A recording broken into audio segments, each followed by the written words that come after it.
مسجد نبوی میں حبشہ کے لوگ ایتھوپیا وہ کر رہے تھے چھوٹے چھوٹے خنجر، اس کے ساتھ نا وہ رقص کر رہے تھے. تو حضرت عائشہ کے کان میں آواز پڑے کہ یا رسول اللہ میں نے دیکھنا ہے. تو کوئی ہمارے ایسا ہوتا کہتا تو لایا نہیں کرتی، فضول کام دیکھتی، تو نبی کی بیوی کو چل بیٹھ قرآن پڑھ، چل مصلی پہ بیٹھ جا، چل تسبیح پڑھ. تجھے خیال کیسے آیا دنیا میں دین مٹ رہا ہے، تمہیں خیال کیسے آیا کہ تو تماشا دیکھتی ہے؟ آپ نے کہا آؤ دیکھتے ہیں. خود آپ دروازے میں کھڑے ہو گئے اور عائشہ کو پیچھے کھڑا کر لیا. عائشہ رضی اللہ فرماتی میں آپ کے پردے میں کھڑی ہو کر میں دیکھتی رہی یہاں تک کہ آپ تھک گئے، ہمارے نبی تھک گئے. اور تھک کے نا کبھی یوں ہو جاتے،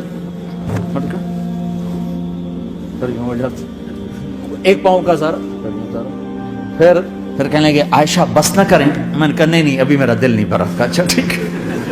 پھر کبھی یوں ہو رہے ہیں، کبھی یوں ہو رہے ہیں، کبھی یوں ہو رہے ہیں، کبھی یوں ہو رہے ہیں. حضرت عائشہ کہتی جب میں نے کہا بس پھر آؤ واپس آ. یہ میرے نبی کی زندگی ہے. تم لان تان سے زندگی بنانا چاہتے، ساس سسر بہو پر بیٹے سے بھی زیادہ حق جتانا چاہتے. یہ عام معاشرے کی بات بتا رہا ہوں کہ بہت تباہی ہے. میں تو مسائل سن میں نے تو اب اس دفعہ یہ ارادہ ہے کہ اب میں فون چھوڑ دوں گا، نہیں رکھوں گا، کہ میرے اندر ہمت ہی نہیں رہی کہ میں گھروں کے مسائل، میرا کلیجہ پھٹنے کو ہو.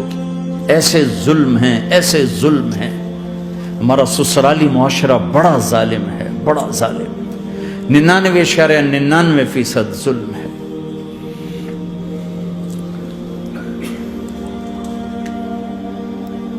یہاں آنے سے پہلے ایک بچی کی بات، پنڈی سے اس کا فون آیا کہ سسرال نے کہا تھا بچی ہوئی تو طلاق دے دیں.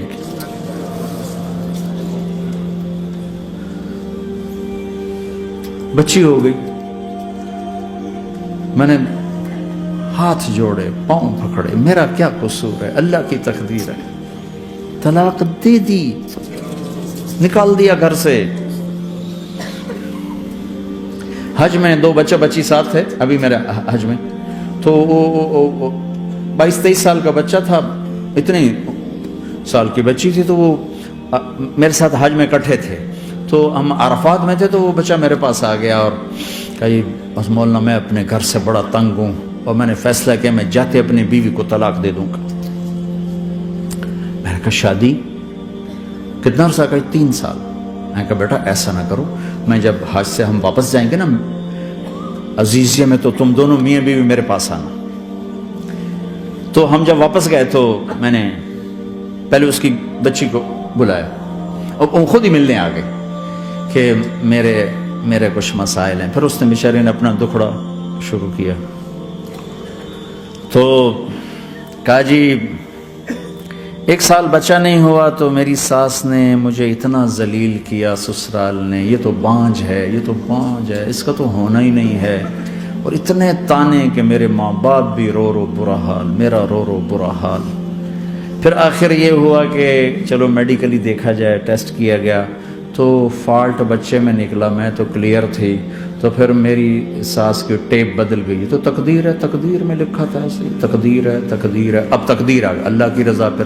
پہلے اس کو ذلیل کیا ہوا تھا اور جب بیٹے میں فالٹ نکلا تو اب یہ تو تقدیر ہے، تو اللہ کی رضا پہ راضی ہو جائے. یہ چھوٹے مسائل. جب میں نے تھوڑی سی ان سے سٹنگ کی تو ابھی میں اس سے فون سے ان ٹچ ہوں کہ کہیں یہ پھر بے وقوفی نہ کر بیٹھ. کہا مولانا ہمارا گھر سکھی ہو گیا پر ماں باپ دونوں ناراض ہو گئے. میں نے ان کی ناراضگی کی فکر نہ کر، انہیں راضی کرنا تیرے ذمے، تیری بیوی کے ذمے نہیں ہے. تو اپنا حسن سلوک باقی رکھ. اس حد تک یہ ہمارے گھروں میں جو نہ جاننے کی وجہ سے دیکھو تمہارے یہاں ٹریفک کا سسٹم کتنا اچھا ہے. 10,000 گاڑیاں چل رہی ہوں، ٹریفک بلاک نہیں ہوتی، چل رہی ہوتی، چونکہ ہر آدمی اپنی لائن میں چل رہا ہے. اور ہمارے پاکستان میں 10 گاڑیاں کٹھی ہو کے سر پھنسا کے کھڑی ہو جاتی ہیں، ساری رات کھلوتے رہتے ہیں، راہ نہیں دیتے، کھلوتے ہیں کئی دفعہ. او تو ہٹ، او تو پیچھے ہو. 200 گاڑیاں ادھر، 200 ادھر.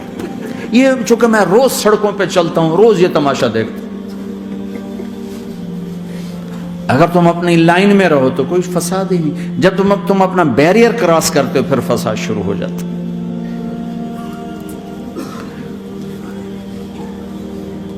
تو بھائیو اپنے نبی کی زندگی سیکھو. ایک سارا کام چھوٹا سا کام, زبان.